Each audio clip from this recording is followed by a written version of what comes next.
Okay. So basically what I do is I have the chart in front of me and I say, okay, this is, in this case, we're doing a puppy visit. It says so right here. I always sit here with my clients and I say, go one by one down the list. Today we're going to do our 12-system body exam. We're going to get our distemper parvo combo shot. We're not old enough for our rabies shot. We have 2 vaccines that we do recommend also for puppies. The first one would be Bordetella, and I tell them Bordetella is an upper respiratory disease. We recommend that you vaccinate any dog that breathes because they can get it just like the flu for you and I. And I know you know this information, but this is how I go through it. If you choose to get that one today would be a good day to start that. You need to come back in 3 weeks to get the booster on that.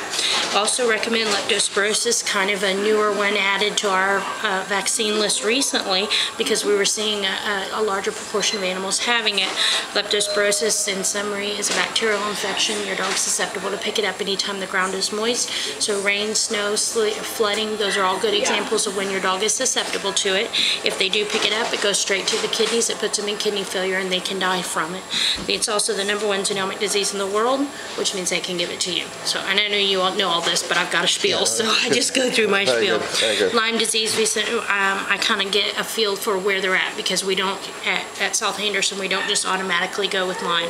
So if we're going to go camping or if I think they're going to, if they tell me something that makes me think, well, we could be more at risk, then I'll bring that up. The other thing with leptospirosis, I always tell them is that you need to come back in 3 weeks for a booster, and if you cannot commit to making it at that time, 2 days before, 2 days after is okay, but if you're going to be a week late, you have to start over, you're wasting your money, so don't do it today.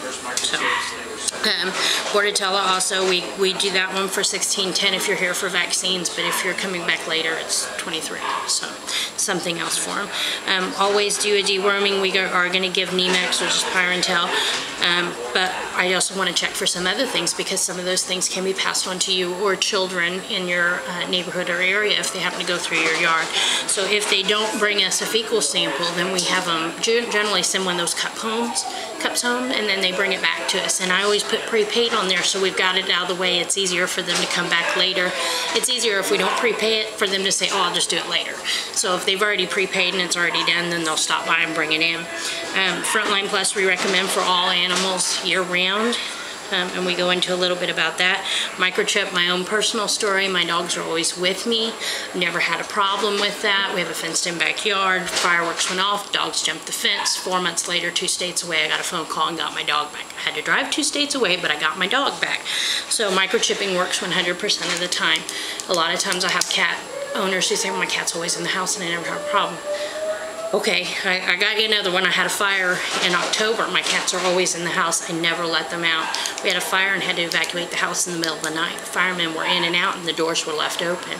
Thankfully, my cats, weren't so freaked out that we couldn't catch them, but one hunkered down in the house and we couldn't find her and we thought she was lost.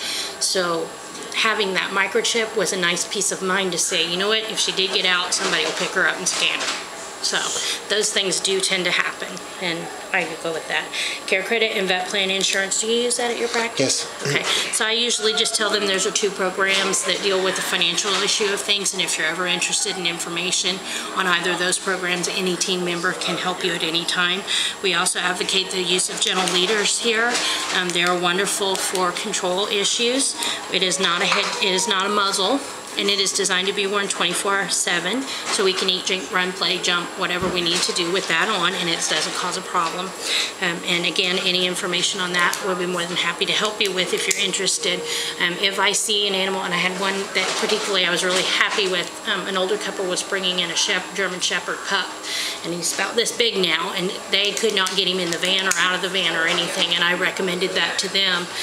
One of the nice things that we can do here, if they choose to get their gentle leader with us versus over the counter, and I do tell them it's always available over the counter, but one of the nice things we can do is offer to loan them a gentle leader while the puppy's growing.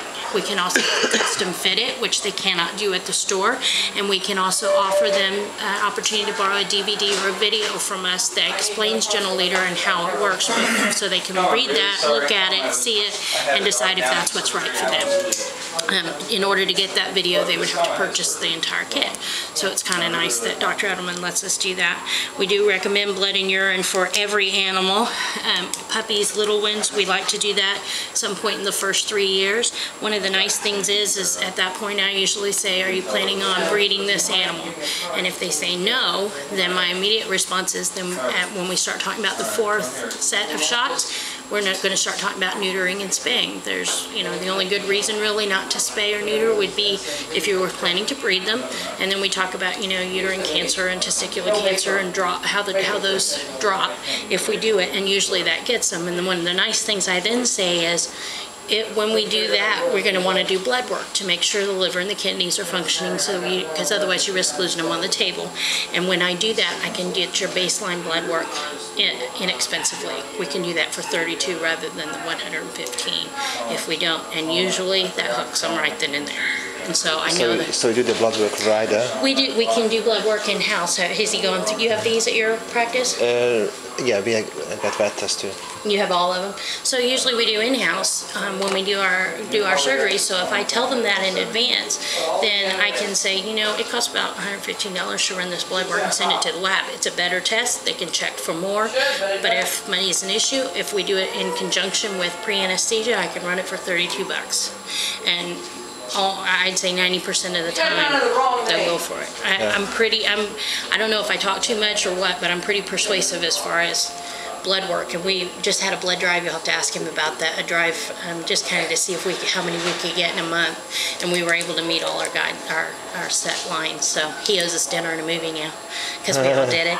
I also recommend that we brush their teeth